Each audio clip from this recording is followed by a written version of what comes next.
beaucoup sur le secteur privé, comme je l'ai toujours dit, pour qu'au niveau du gouvernement, nous créons les conditions pour que le vrai génie malien puisse s'exprimer dans les affaires. Il n'y a pas de raison que autour de nous, quand un Malien sort du Mali, il a beaucoup de génie. Mais quand ils sont là, de ce qu'on dit en tout cas, je ne suis pas un homme d'affaires, ils sont butés à beaucoup de problèmes. Et la façon dont vous vous organisez, ça facilite le travail au gouvernement parce que au lieu d'aller prendre des cabinets indépendants ou en plus des cabinets indépendants pour étudier les questions, ceux qui ont la main à la pâte tous les jours sont, je crois, les conseillers les plus indiqués pour parler de ces questions et aider le gouvernement à faire avancer le pays. Parce que l'objectif de chacun d'entre nous, c'est comme le dit le président, ni pays Yoyorola, c'est que le pays peut avancer.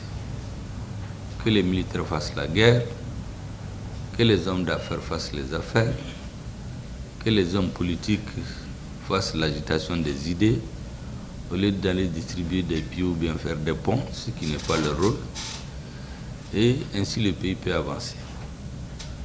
Je voudrais donc vous passer la parole, Monsieur le Président, avant de réagir à ce que vous allez dire. Une rencontre avec le patronat est toujours pleine d'enseignements. On pense connaître beaucoup de choses, mais chaque fois qu'on vous rencontre, on en apprend.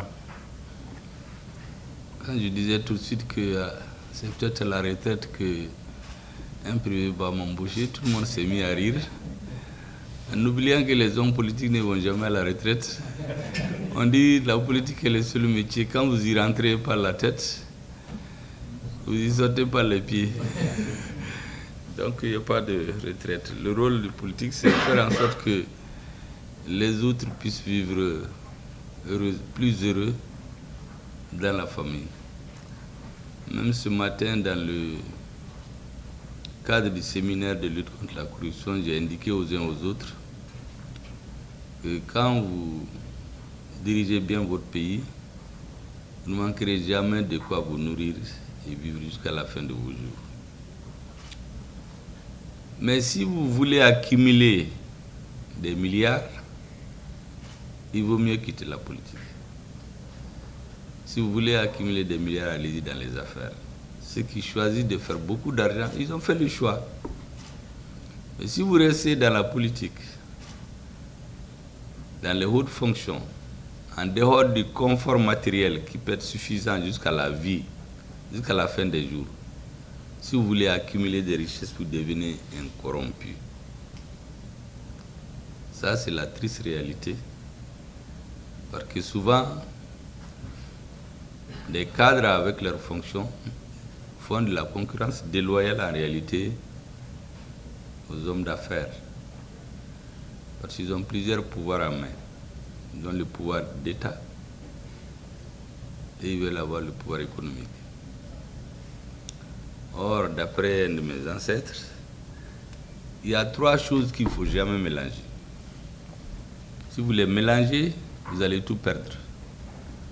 Le pouvoir, l'avoir et le savoir. Si vous êtes un homme de pouvoir, tant que vous faites bien votre travail, vous n'allez jamais vivre la misère. Mais si vous voulez être un homme d'avoir, multimilliardaire et le pouvoir, vous deviendrez un corrompu et finalement personne ne va vous considérer.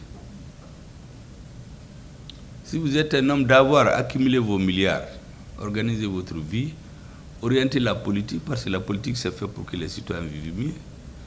Et les hommes d'affaires, c'est ceux qui font l'économie. Mais si vous utilisez votre avoir pour chercher le pouvoir, ça arrive. Mais en général, vous perdez l'avoir, vous n'avez pas le pouvoir. Et quand les gens ont le pouvoir, ils l'utilisent plus pour fructifier leur avoir, plutôt que travailler pour l'intérêt commun. En tout cas, généralement, il peut y avoir des exceptions, mais c'est ce qui est démontré généralement. C'est pour cela que beaucoup vont dans des fonctions parasitaires pour se faire beaucoup d'argent et en ce moment ils décident de faire la politique pour chercher le pouvoir. Ça c'est en Afrique. Vous ne verrez jamais le président des États-Unis, un homme politique en France, vous dire que lui il fait des ponts, il fait des puits. Un homme politique c'est un agitateur d'idées. Un chef de parti n'est pas fait pour construire des ponts. Ça, c'est le début de la corruption. Quand vous venez dans un village où les gens n'ont pas droit à boire, parce que vous avez un peu d'argent, vous, chercheur du pouvoir, chef de mouvement politique, vous creusez un puits pour les donner à boire. C'est pour qu'en retour, le jour des élections, ils se rappellent de ça. En réalité, c'est le début de la corruption. Si de cette façon-là, vous venez au pouvoir, l'expérience a montré que vous chercherez à récupérer l'argent utilisé dans ces puits et dans ces ponts-là. Mais si vous faites un bon agitateur d'idées, les gens vous comprennent. Et une fois arrivé au pouvoir, vous réalisez ça. Ça, c'est le bien public qui le fait. Ça, c'est l'avoir. Et le savoir aussi, tout le monde peut être avec vous. Vous écoutez. Mais si vous devez venir un homme de pouvoir ou d'avoir, tant que vous êtes dans votre savoir, là, vous aurez de quoi vivre jusqu'à la fin de vos jours. Le respect est là, les conseils sont là, vous serez vénéré. Mais le jour où vous voulez faire les affaires, il vaut mieux quitter votre lieu de culte. Si vous voulez le pouvoir, il vaut mieux quitter votre lieu de culte et aller sur l'arène politique avec toutes ces règles. Maintenant, les hommes d'avoir et de savoir, c'est eux qui tiennent la société. Les hommes de savoir, c'est l'esprit de la société. C'est l'âme de la société. C'est les littéraires, les philosophes, les artistes, les dessinateurs, les imams, les évêques. C'est eux qui s'occupent de l'âme de la société. Les hommes d'avoir, c'est les hommes d'affaires qui font fructifier l'économie pour que tout le monde trouve son compte. Qui a un pouvoir qui ne fait pas leur affaire, ils peuvent se remettre ensemble à un moment donné pour lui dire ça suffit. On n'arrive plus à faire les affaires, la société n'arrive plus à vivre. On ne veut pas de ce pouvoir-là. Dans un système démocratique normal, les gens s'organisent pour aller le voter, le chasser. Mais lorsque tous les leviers de contre-pouvoir sont phagocytés, il n'y a aucune possibilité de faire intervenir la démocratie. Sauf ce que les gens appellent le vote mécanique. Mais une population qui a faim, vous partez chez ma grand-mère, elle meurt de faim, vous venez voter, vous lui dites de voter et vous lui donnez 1 kilo de mil. L'autre lui dit de voter, il vient avec ses idées lumineuses. Elle va prendre son kilo de mil pour ne pas mourir de faim. Peut-être que vous n'avez même pas d'idée. Ça, ce n'est pas la démocratie. C'est ce que j'ai appelé la démocratie DCI, dénomination commune internationale. C'est ce qu'on a fait, on fait en Afrique. Les gens cherchent de l'argent d'abord pour venir à travers la corruption chercher à prendre le pouvoir. Mais ceux qui nous poussent à ça, ils ne font pas ça chez eux. Est-ce que vous n'avez jamais vu Macron dire qu'il a fait des puits avant d'être président? Ou un président des États-Unis dire qu'il est allé dans un village acheter des céréales pour avoir des élus. Ça, c'est le rôle de l'État. Mais chez nous, on mélange tout. Aussi longtemps que dans un pays, le pouvoir, l'avoir et le savoir, on les mélange, en général, tout le monde se plaint. Les politiques se plaignent, les hommes d'affaires se plaignent qu'on leur fait la concurrence déloyale, ceux qui s'occupent de la vie spirituelle de la société se plaignent, parce qu'ils ont beau prêcher les valeurs, les bonnes valeurs, ils ont beau tout faire, rien ne bouge. C'est ça la réalité. C'est pour cela que on parle tous de Malikura, la refondation. C'est tout refaire et que chacun fasse son travail. Vous venez effectivement à la fin de votre intervention féliciter les militaires. Mais il y a 4 ans, les 90% des Maliens étaient sûrs qu'on ne va jamais arriver à Kidal. Jamais. J'ai rapporté ici à un de mes amis que depuis 2015, moi je rencontrais tous les vendredis un responsable d'un mouvement. Tous les vendredis. Je lui ai dit qu'il y aura un jour où des enfants, je ne sais pas, vont surgir. Notre génération ou non, mais on ne peut pas rester comme ça. Il faisait la liaison, pour moi, avec d'autres qui réfléchissent. Quand je suis devenu Premier ministre, dès que je suis rentré dans mon bureau, il y a 2 actes que j'ai posés. Le premier, c'est qu'il y avait une note de mission du ministre de la Défense depuis des mois qu'on a refusé de signer, je ne sais pas pourquoi. Parce que le ministre de la Défense, c'est le Premier ministre qui donne les autorisations pour les missions. J'ai signé son note de mission. La deuxième chose, j'ai appelé la personne. J'ai fermé les bureaux, j'ai dit, bon, maintenant, comme on dit en Bambara, Wati sera. Comment on va faire? Est-ce que vous connaissez d'autres? Comment s'organiser pour faire en sorte que finalement, ceux qui sont là, on les aide politiquement à libérer le pays? Parce que tant que ce n'est pas fait, moi de longue date, j'étais convaincu que ce n'est pas pour libérer le pays. Parce qu'en 2013 déjà, quand tous les Maliens espéraient sur les forces internationales, tous les Maliens que j'ai demandé, qui ont participé à ces organisations, ils m'ont dit faites tout pour ne pas accepter cela. Parce que si ça se fait, c'est fini. Mais on était pris à la gorge. On a accepté. Et dans l'esprit collectif des Maliens, les forces internationales venaient pour nous aider à lutter contre le terrorisme. Et quand vous lisez les résolutions des Nations Unies, avant la mise en place des forces internationales, c'est exactement ce qui transparaissait. Mais il n'y avait que les diplomates et autres qui savaient qu'en réalité, les forces internationales ne viennent pas pour combattre, elles viennent pour s'interposer. Donc on a vendu aux Maliens une marchandise dans une enveloppe sur laquelle était écrite « Défendre le Mali ». À l'intérieur, la marchandise était écrit là-dessus « Force d'interposition ».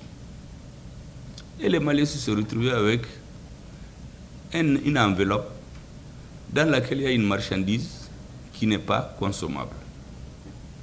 Et nous nous sommes retrouvés avec l'insécurité qui était confinée à l'extrême nord du Mali,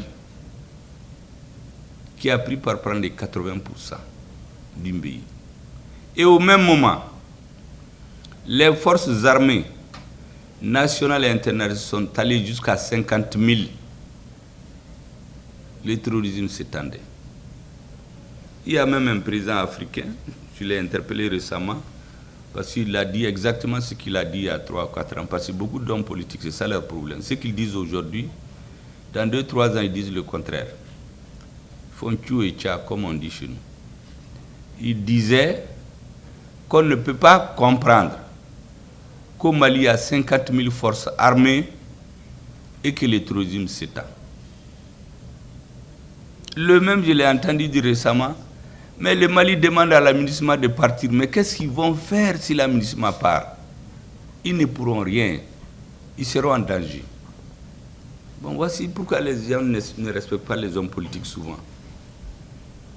La même personne. Donc, on se retrouve dans un pays, on ne peut pas faire les affaires. on n'est pas en sécurité physique. Il n'y a qu'un petit noyau de gens que j'ai appelé l'oligarchie qui a pris le Mali en otage. Des hommes politiques, des militaires, des hommes d'affaires, des juges, des administrateurs, des citoyens, une minorité. Ils sont très riches. Ils vivent comme ils veulent. Ils ont des comptes bourrés. Ils transfèrent des grosses sommes. Ils les transportent dans des sacs, dans des avions. Des transferts de 800 millions pour un fonctionnaire. D'autres ont 3-4 passeports. Quand ils se baissent, le passeport qui tombe dont ils ont besoin, ils s'en servent. Ils occupent des fonctions stratégiques. Ministre de la Défense, ministre des Finances, ministre des Affaires étrangères. Quand leur mission finisse, ils prennent le deuxième passeport, ils rejoignent les deuxième nationalités, on leur offre des places là-bas, tant pis pour les autres. Mais lui, il a rempli ses comptes. Il a arnaqué des hommes d'affaires. Il est parti. L'insécurité continue. Jusqu'au jour du réveil brutal. Quand nous allons nous réveiller et trouver qu'il n'y a plus de solution. Le pays est désintégré. Ça serait la raison du plus fort.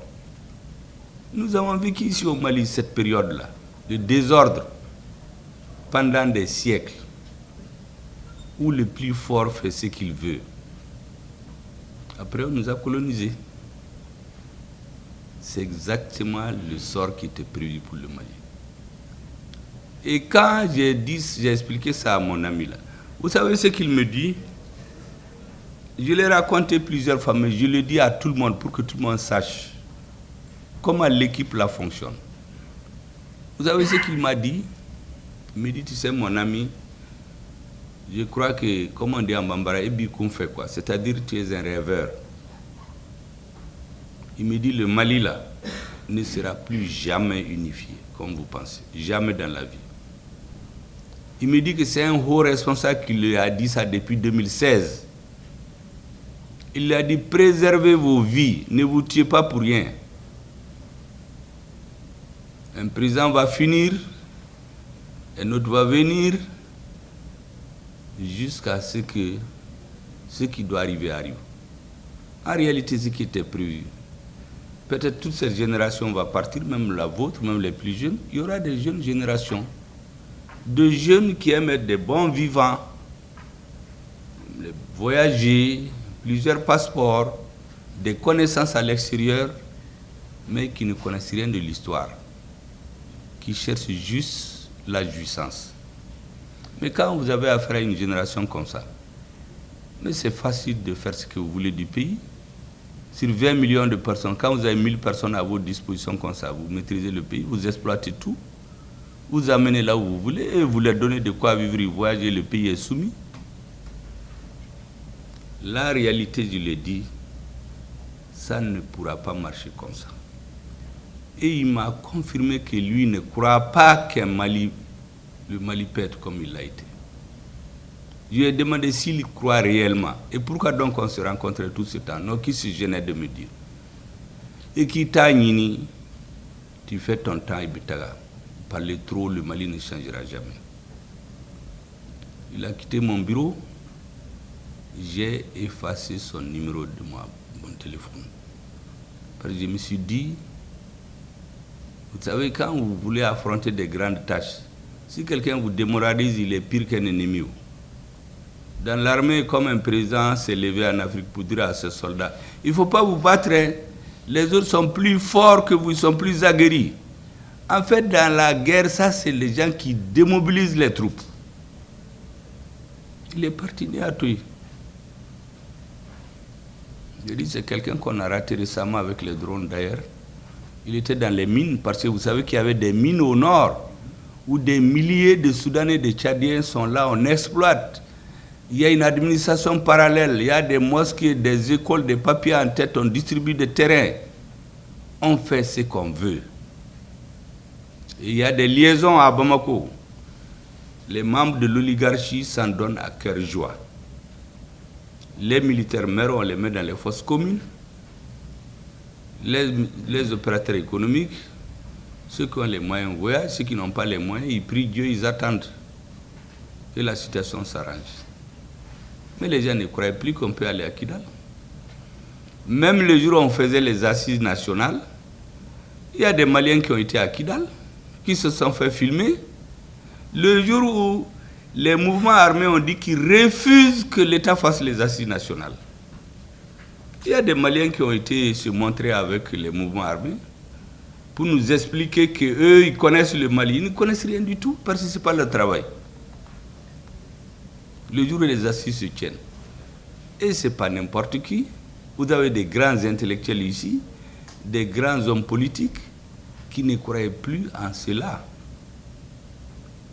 Nous avons eu la chance historique d'avoir, par un heureux hasard de circonstances, des Maliens qui ont répondu à l'appel de l'histoire. On a dit qu'on arrête ce processus. Il faut inverser les tendances. Au début, beaucoup parlent des assises nationales, mais au début, il y a peu qui croyaient. Beaucoup ont dit d'ailleurs que ce n'est pas possible. Ce n'est pas possible. Finalement, on les a tenus. Et c'est devenu aujourd'hui la feuille de route de tout le monde. Parce que tout ce que vous décriez là, je vous assure qu'on le dit depuis des années. Si on ne change pas de paradigme, ça ne marchera pas. Et comme vous l'avez si bien dit, il fallait inverser le rapport des forces militaires sur le terrain. Pour prendre l'intégrité du pays, affirmer l'autorité de l'État dans toute sa plénitude et sur tous les territoires. Réaffirmer l'intégrité et la souveraineté du Mali partout. Et puis, que les citoyens exercent leur religion comme ils veulent. Je vois des gens qui disent que nous sommes musulmans, on veut imposer l'islam. Mais l'islam est chez nous depuis 1000 ans. Ce n'est pas des illuminés qui vont venir dire qu'ils vont nous apprendre l'islam, par la force. Quelqu'un qui vend la drogue, il ne fait rien, il ne se lève même pas, il tue tous les jours des gens. Il peut nous dire que c'est l'islam comme ça. Mais tout le monde s'est résigné. La résignation et la sidération. Le terrorisme est allé plus tard au Burkina, en Côte d'Ivoire, au Bénin. Comme je dis récemment, j'ai écouté le patron des affaires étrangères de l'Union européenne, le commissaire aux affaires étrangères, comment il s'appelle, Joseph Borrell. C'est le monsieur qui disait en février, quand le ministre des Affaires des Russes était venu ici, qui dit « Oh, les Africains, vous savez, on peut les manipuler. Ce n'est pas des gens très solides. On peut les faire changer vite. » Un ministre des Affaires étrangères. Je l'ai entendu récemment dire qu'il allait donner 40 milliards de francs CFA au Ghana, 600 millions d'euros, pas pour épargner des vies humaines à la suite des inondations qu'il y a eu là-bas. Vous faites des routes, vous assainir le pays, c'est pour lutter contre le terrorisme. Mais le terrorisme n'était pas au Ghana. 40 milliards pour acheter des armes, pour venir lutter contre les terroristes, lesquels terroristes ont été nourris, logés par eux. Parce que nous, contrairement aux autres, nous, tout ce que nous disons, nous cherchons d'abord les preuves. Quand nous avons réuni toutes les preuves que les mouvements terroristes sont entretenus et financés par des forces spéciales des services secrets étrangers, nous avons réuni toutes les preuves. Nous avons dit qu'on va les présenter aux Nations Unies. Parce que c'est là où on dit que les pays sont là pour la paix internationale. Excusez.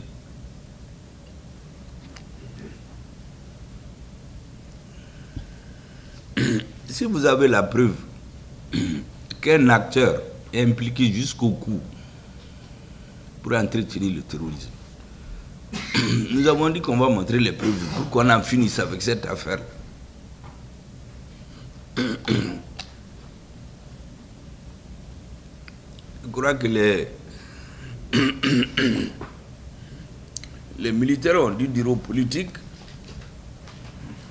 il ne faut pas les laisser montrer. Parce que si jamais ils montrent ça, tous les Africains vont se révolter. Donc on nous a révisé. On n'a pas pu les montrer. On a donc tiré la conclusion.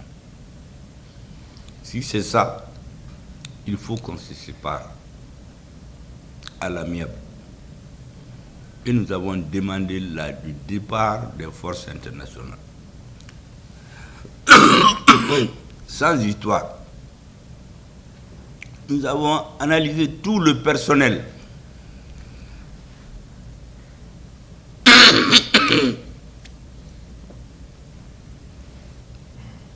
Qui fait quoi tous les jours sur les 50 000 personnes. Et je vous assure, si vous comprenez cela, vos cheveux vont blanchir le même jour. Vous vous rendrez compte en ce moment pourquoi ce malade-là qu'on appelle Mali, auquel on a prescrit des médicaments, en lui donnant 2 ans pour finir sa maladie, se retrouve au bout de 9 ans avec une gangrène qui a pris 80% du corps. Parce que il y a quelqu'un, un groupe de personnes dans la salle qui cherche une aiguille. Il y a un monsieur qui a le pied sur l'aiguille. Lui aussi il crie, il dit qu'il cherche l'aiguille. Mais vous n'allez jamais trouver l'aiguille. Mais si vous sortez tout le monde, ou bien il sort avec son aiguille, ou bien il reste sur l'aiguille, vous allez balayer. C'est pourquoi on a dit de partir. On nous a dit, oh, il parle comme ça, il ne peut pas le faire. J'ai reçu beaucoup de délégations étrangères ici, 2 semaines avant, pour me tirer le verre du nez. Qu'est-ce que vous allez faire? Est-ce que c'est possible? J'ai dit de se référer à ce que le ministre des Affaires étrangères va dire. Effectivement, il a dit là-bas ce qu'il devait dire. Se séparer à l'amiable. Quand nous l'avons fait accepter, on a dit oui, ils font du bruit. Il y a des pays qui depuis 2018, on a voté la même résolution. Mais ils n'ont pas osé le faire. Jusqu'à aujourd'hui, c'est la seule mission qu'un gouvernement a décidé d'arrêter en cours de route. On nous a dit non, c'est pas possible. Quand ça a été voté, il y en a qui nous ont dit, oui, dans les coulisses, les diplomates, bon, vous savez, vous faites beaucoup de fanfaronnades, ça ne va pas aller loin. D'autres nous ont dit, on se verra sur le terrain. Si vous êtes des garçons, comme disent les Ivoiriens, si vous êtes garçons là, on va se voir sur le terrain. Et ils ont fortifié Ber. Tout a été fait pour que nous échouions à Ber. Des infiltrations de la population, et ainsi de suite, comme actuellement ils l'ont fait à la ville à Farabougou. Mais lorsque l'armée a intervenu, de façon magistrale, la table qu'ils ont très bien garnie à Ber, nous l'avons renversée. Et depuis, il y a des gens qui n'ont pas digéré. Maintenant, pour nous paniquer, on va tomber sur des innocents dans un bateau. Des populations de Tombouctou, de Bamba, de Raros, de Gao, pour faire exploser tout et nous paniquer.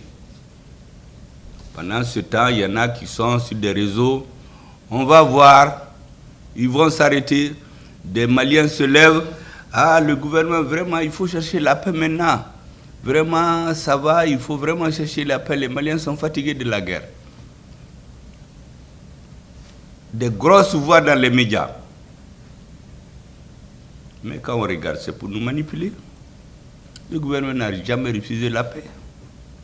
Donc, les gens seront des alliés objectifs des terroristes, faisant croire que c'est le gouvernement qui ne veut pas la paix. J'ai vu certains de ces journalistes quelques semaines après, dans l'affaire de Gaza, en train de condamner les Israéliens, qui tuaient beaucoup de Gazaouis. Mais ces mêmes personnes, il y a quelques semaines, disaient « Ah, vraiment, le gouvernement malien, c'est des va-t-en-guerre. Il faut qu'ils cherchent la paix. » Mais on ne l'a jamais refusé. Mais on ne se couchera plus devant quelqu'un. Ça, c'est terminé. On a tué des innocents pour paniquer les gens. À Gao, on est allé faire une explosion dans la plus grosse base militaire de l'étranger au Mali, de Barkhane. Mais les populations de Gao n'ont pas paniqué. Vous savez que pendant que les militaires se débattaient, ce vendredi-là, dans la mosquée, il fallait voir la population. Elle était galvanisée, tout le monde était devenu soldat. Avec un imam vieux, fatigué, là, mais qui apparaissait comme un général devant ses troupes, qui disait qu'eux, ils sont prêts aujourd'hui au sacrifice suprême. Que 2012, 2013, 2023 n'est pas 2012. Les terroristes vont les trouver en coup de route. C'est ça un peuple qui veut se reprendre en main. Lorsque cela a passé, on entend SEMA a dit, mouvement a dit, et puis ça a disparu. CSP, CSP, CSP. Il y a certains qui disent, mais CSP là, c'est quoi? On ne parlait plus de SEMA.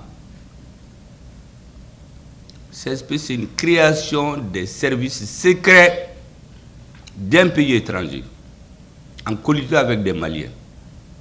Le gouvernement leur a dit dès le début qu'on ne peut pas accepter. Moi-même, j'ai appelé l'ambassadeur ici pour lui dire, vous n'avez pas les mêmes équipes à la tête du pays. Nous ne sommes pas d'accord que vous vous associez à des Maliens pour créer une organisation qui s'appelle CSP, quoi, la SPD. Sans récépissé, les Maliens ne savent rien. Vous vous rappelez des photos où les gens étaient les pieds en l'air, ils dansaient dans un pays européen avec des agents de services secrets d'un pays. Et c'est là-bas que ça a été acté. Donc maintenant on nous dit qu'on fait la guerre contre le CSP, on ne parle plus de SEMA. En réalité, c'est les mouvements terroristes. Tout ça, c'est de la poudre aux yeux des gens. Et Kidal a été pris de façon magistrale. Et félicitations à nos femmes, comme vous venez de le dire. J'ai toujours dit aux gens,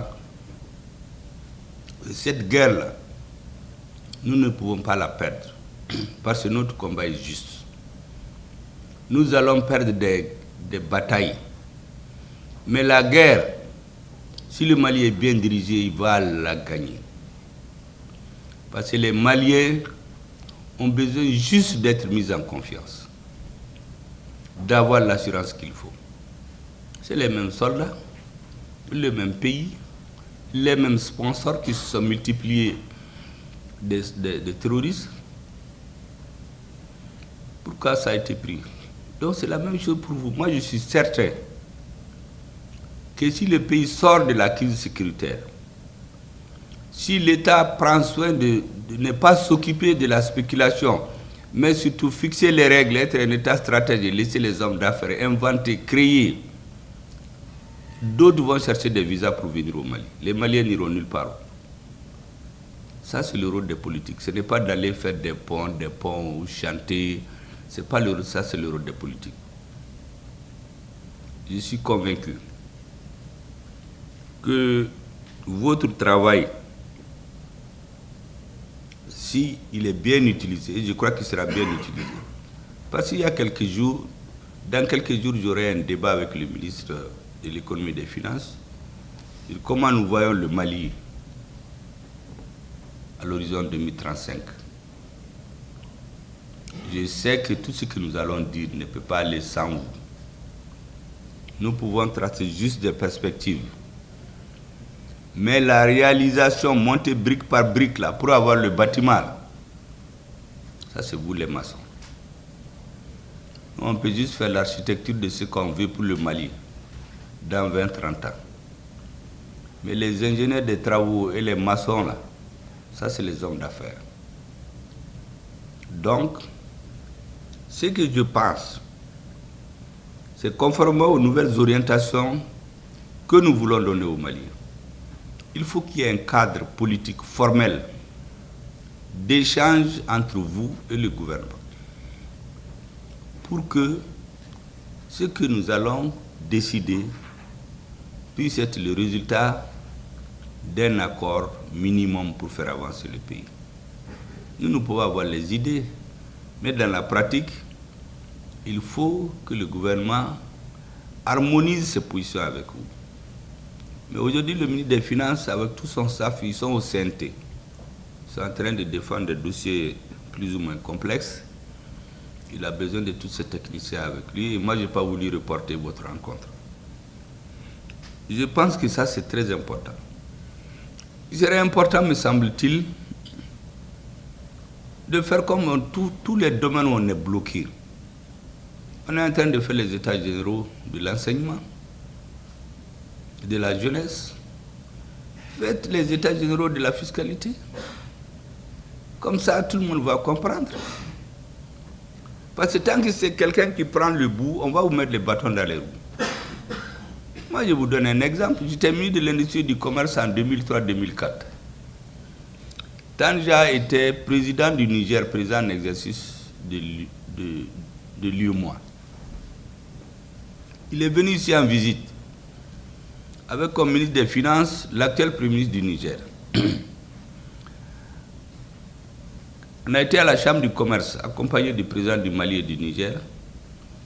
Les commerçants, les hommes d'affaires ont beaucoup parlé. Quand on est retourné, le président me dit, est-ce qu'on peut trouver une solution à la question des commerçants détaillants et des femmes d'affaires? Je dis de me donner le temps, qu'il me donne juste l'autorisation de manager ça, enfin on le présentera. J'ai désigné 2 conseillers.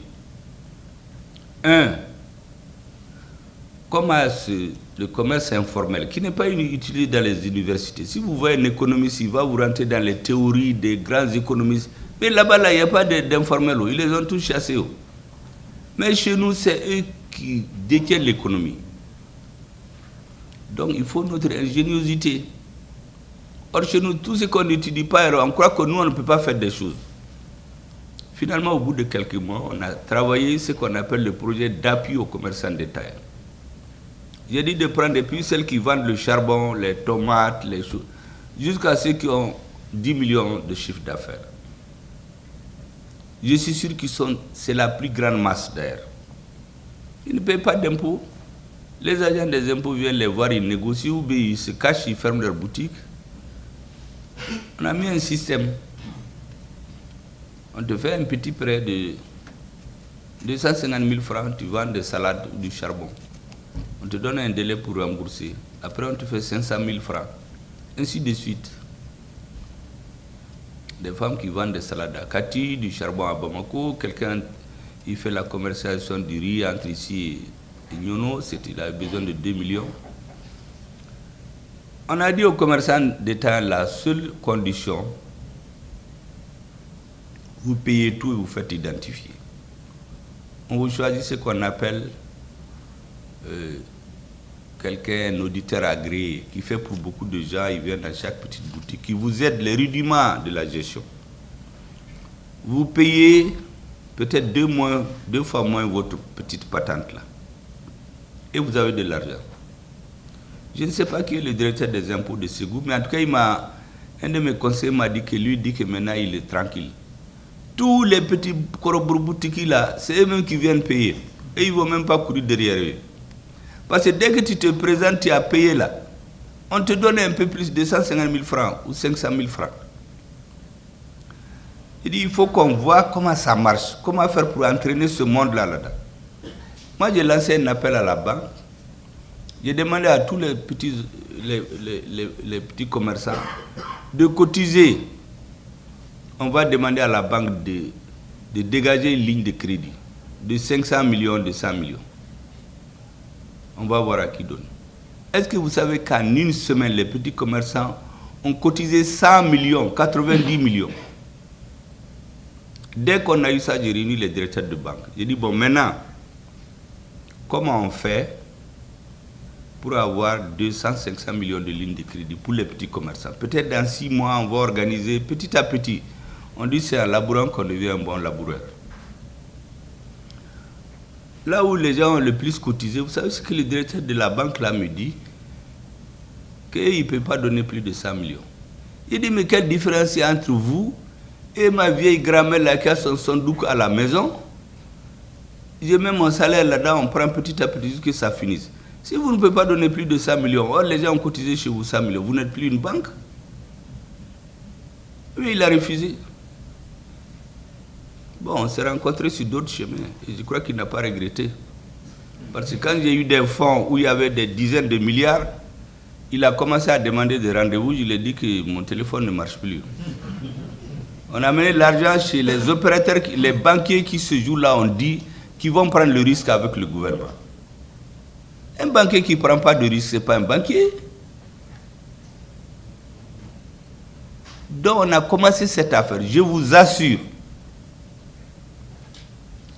quand nous avons montré à la BOAD, c'était Donald Kaberuka qui était là-bas.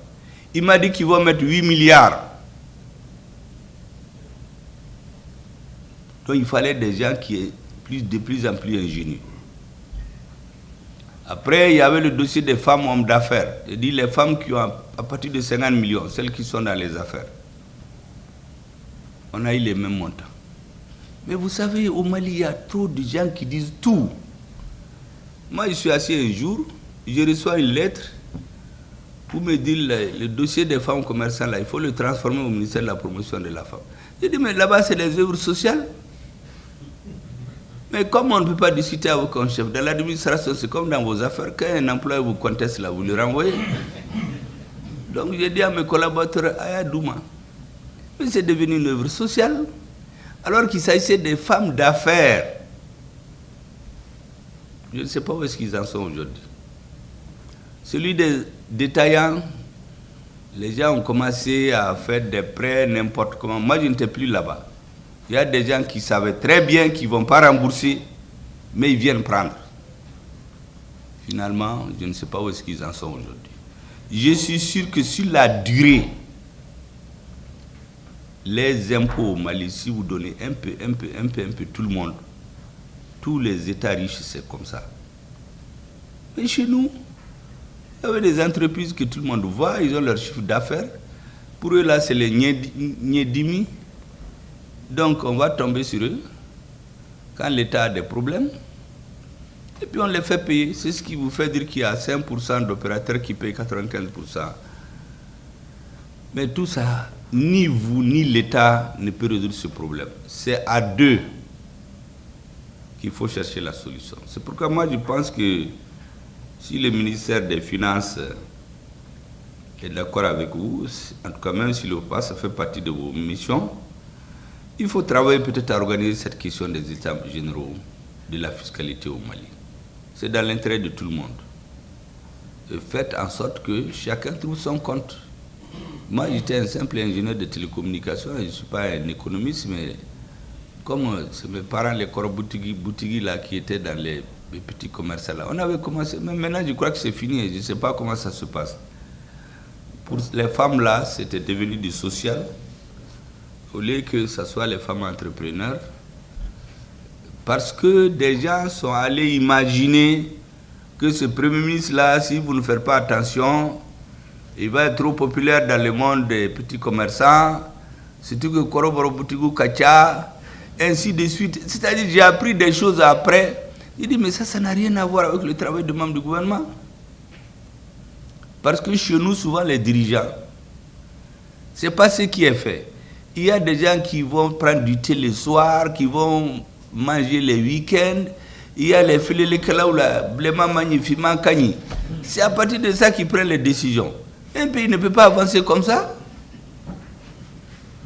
Qu'est-ce que ça apporte aux gens?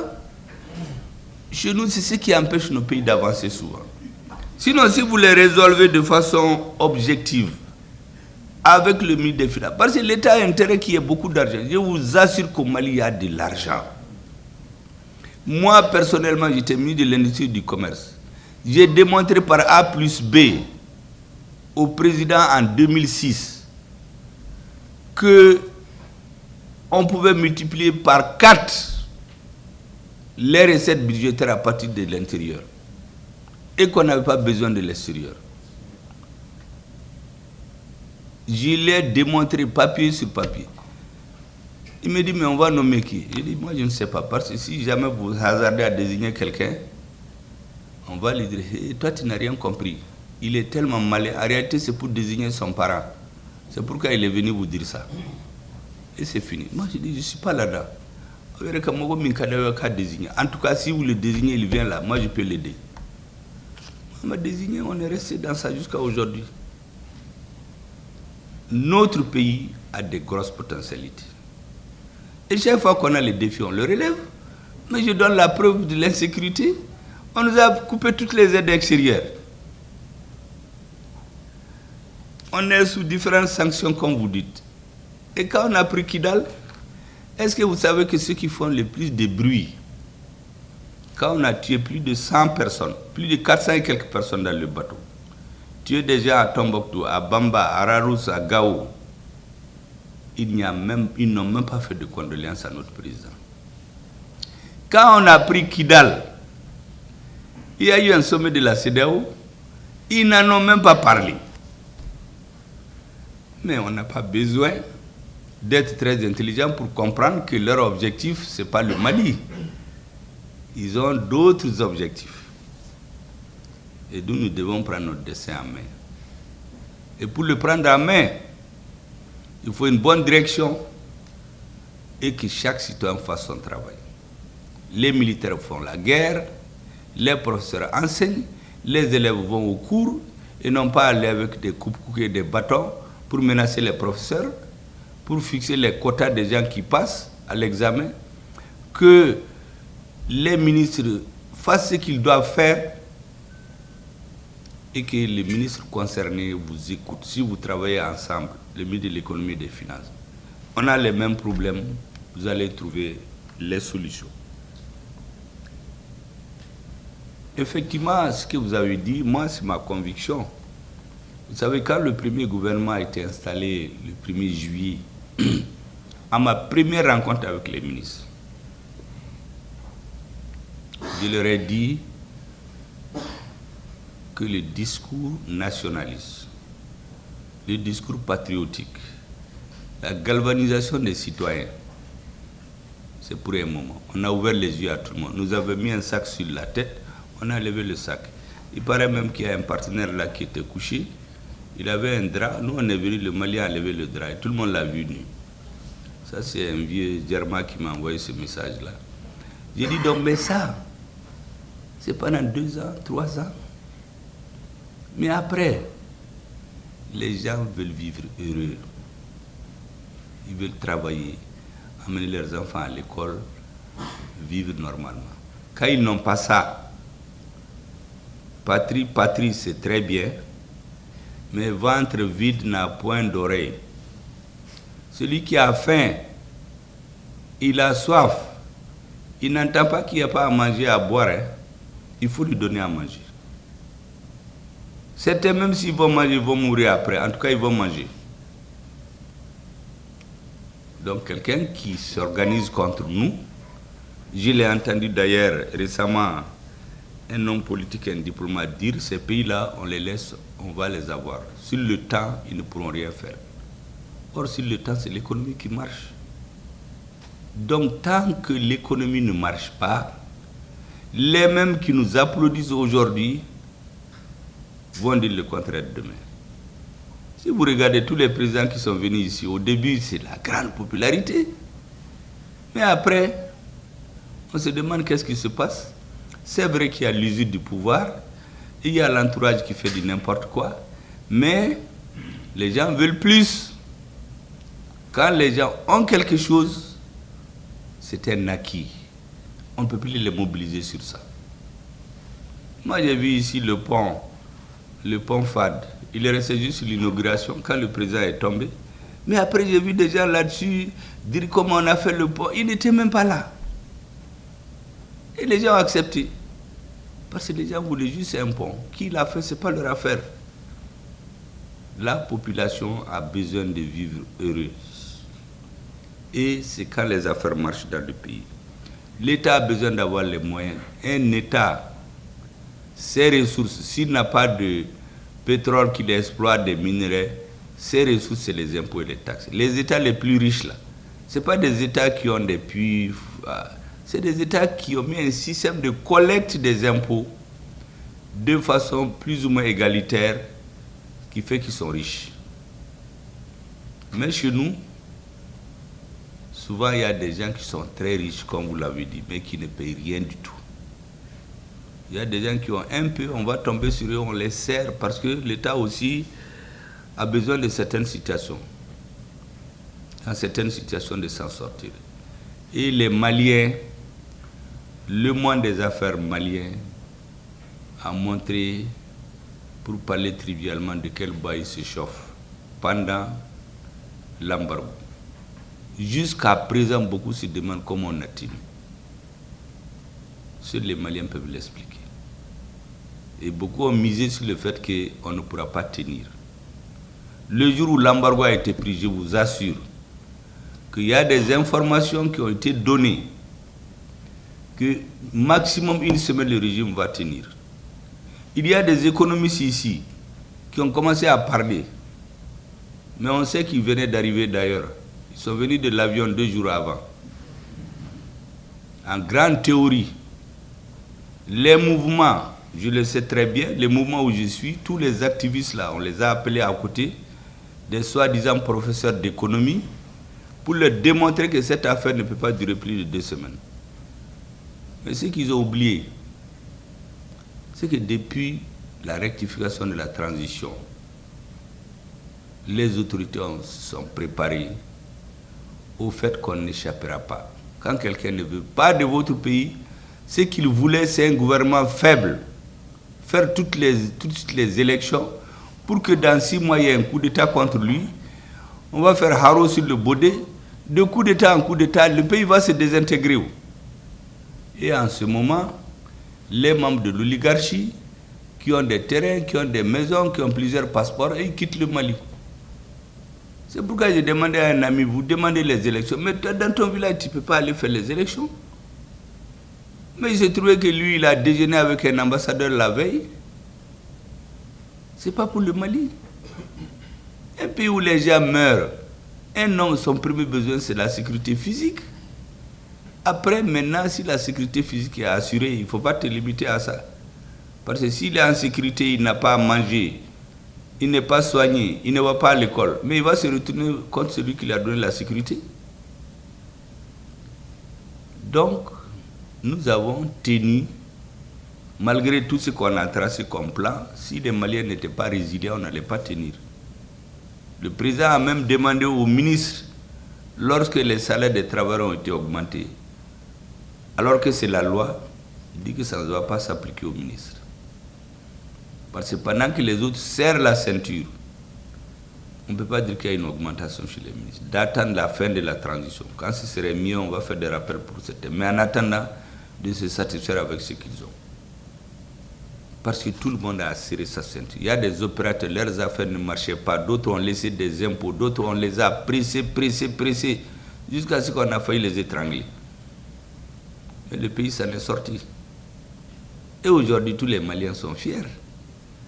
Quand vous partez quelque part, vous ne dites pas ce que vous avez fait. Or, en réalité, cette partie de l'histoire du Mali, c'est tout le monde qui l'a écrit, en sa façon. Donc, je crois que le courant, pas plus tard qu'avant-hier, j'en parlais avec le président. Je crois sincèrement, je crois à ces phrases. Nous allons chercher à résoudre ce problème. Vous savez, beaucoup négligent souvent l'histoire. Vous savez, quand les Soviétiques ont pris le pouvoir dans ce qui est appelé après l'Union soviétique, il y avait une grande phrase célèbre de Lénine. Il dit que le pouvoir soviétique, le pouvoir du peuple, disons, c'est le pouvoir des soviets et l'électrification de toute la Russie. L'électricité, c'est une découverte fondamentale de l'humanité. L'avancée de l'humanité a beaucoup dépendu de ça. Tout pays qui n'est pas électrifié ne peut pas se développer. Aussi longtemps qu'il n'y a pas d'électricité, aucun discours ne développera le pays. Donc, notre stratégie, et le président est conscient de ça, et je sais ce qu'il est en train de travailler là-dessus, c'est de faire en sorte qu'il y ait l'électricité partout au Mali. partout, par tous les moyens. En ce moment, on peut parler de développement de l'économie. Les élections, je crois que le ministre d'État a parlé en disant que c'est un léger report. Vous savez, on ne peut pas tout dire aux gens. Tant qu'on n'aura pas pris le pays en main, on allait dans des polémiques qui allaient nous épuiser pour rien. Il fallait d'abord que l'armée prenne Kidal.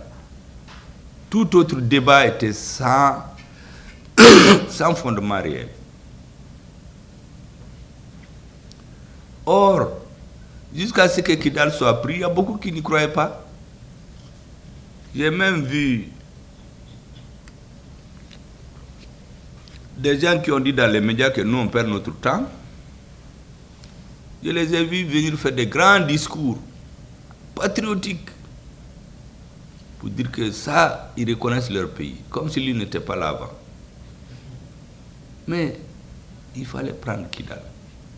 C'est pourquoi j'ai dit aux Maliens que l'armée a fait son travail. Il nous appartient maintenant de faire le nôtre. Et pour le réussir, chacun doit faire son travail. Que les gens de l'administration travaillent, que l'administration ne se transforme pas en un organe de concurrence déloyale au secteur privé. Des fonctionnaires plus riches que l'État, même l'État, je vous assure, il y a des choses quand vous les voyez. Vous vous demandez comment ce monsieur il veut prendre le pouvoir. S'il a le pouvoir, qu'est-ce qu'il va faire? Parce qu'au Mali, c'est simple. Hein? Quand vous avez un peu d'argent, ou quand vous savez crier et menacer les gens jusqu'à ce qu'ils se taisent par impolitesse et indélicatesse, vous dites que vous voulez être président. Ce qui fait que les hommes vertueux, les gens sérieux ont été réduits au silence. Par courtoisie, par culture, les gens ne parlent plus. Les gens ne parlent plus. Ce sont les plus effrontés, les plus arrogants, les plus grands escrocs, ceux qui ont la voix au chapitre. Et les hommes vertueux sont réduits au silence. Il faut que dans notre pays, nous mettions fin à cela. Et que chacun, comme le dit le président, chacun n'a qu'à faire son travail. Je vous assure que le pays va avancer. C'est pour cela que je suis certain que l'agenda institutionnel, comme vous l'avez dit, l'agenda économique doivent être la priorité du gouvernement, parallèlement à l'agenda sécuritaire, sur lequel nous avons beaucoup avancé. Vous savez que le gouverneur de Kidal est allé hier, vous l'avez vu dans les médias, comment il a été. Nous avons préparé, le président a préparé avec une main de maître, avec le ministre de la Défense, pour qu'il aille avec tous les services de l'État et que nous appelions les populations à retourner. Kidal, c'est leur ville. Le Mali, c'est leur pays. J'ai reçu le gouverneur personnellement ici. Je l'ai vu peut-être la deuxième fois, je l'ai vu physiquement. Sinon, il y avait juste des contacts avant.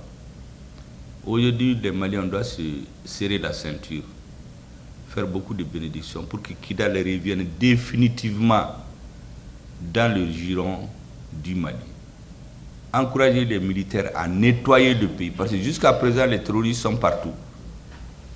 Maintenant qu'on les a déstabilisés au nord, parce que vous savez, beaucoup disent des centres. Le centre, là, vous savez que ce n'était pas dans la mission de l'aménagement. Ils sont venus au centre pour qu'on oublie le nord. Beaucoup de gens ne savent pas. Maintenant qu'on est allé au nord, il y a quelques poches encore, ils sont en train de s'attaquer aux faibles. Je crois que l'armée va s'en occuper. Récemment d'ailleurs, ils se sont regroupés dans une localité. Nous avions dit à tout le monde d'être des agents d'information. Immédiatement, le maire m'a envoyé un message. La même nuit, j'ai envoyé au ministre de la Défense. Le lendemain, l'armée s'est occupée des lieux pour les nettoyer. Et le maire est venu la semaine passée me dire que vraiment, alors que Barka Donga soit là. Parce qu'ils s'apprêtaient tous à quitter leur localité. Aujourd'hui, c'est les autres qui sont allés se chercher.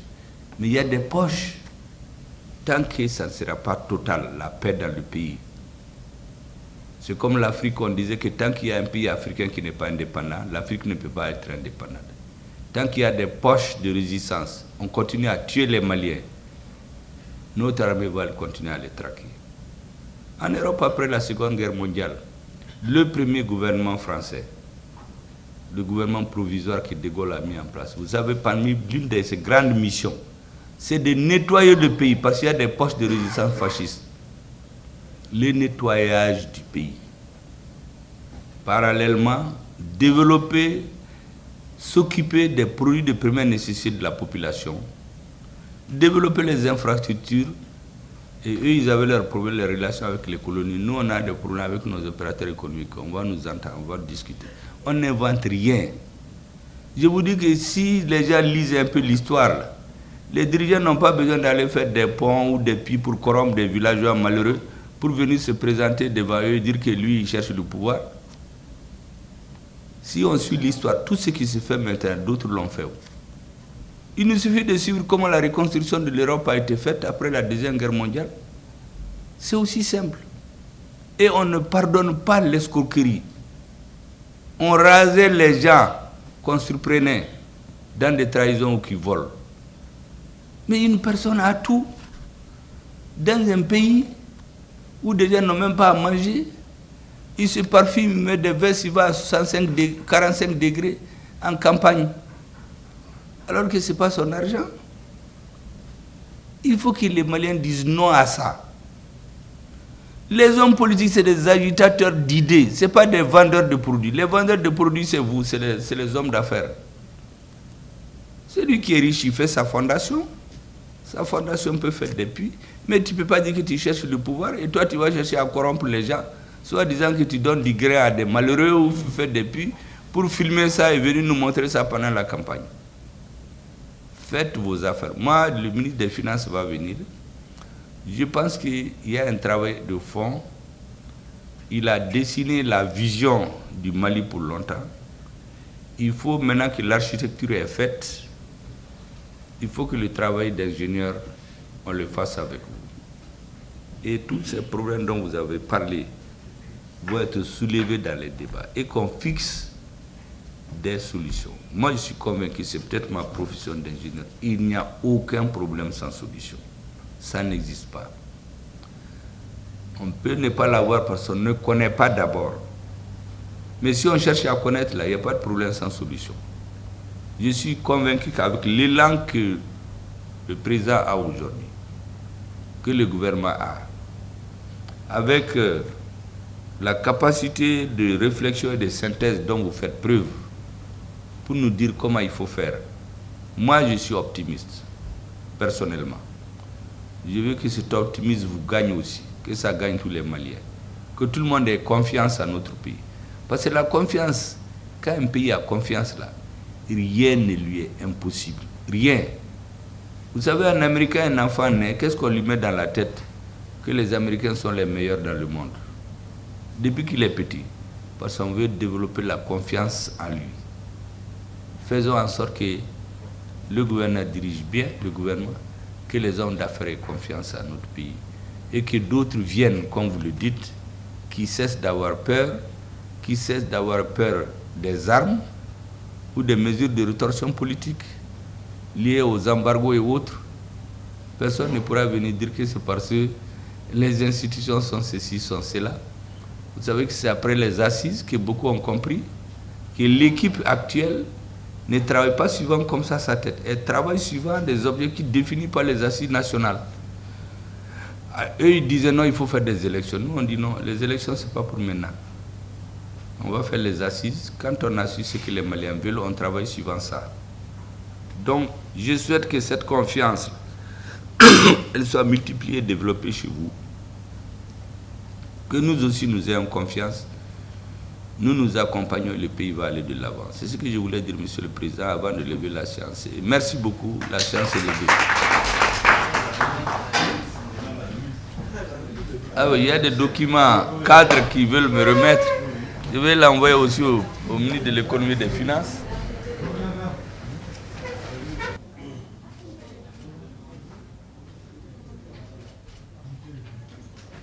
Merci. Merci beaucoup. Merci de votre... Je nous dis que maintenant, j'ai aussi dans les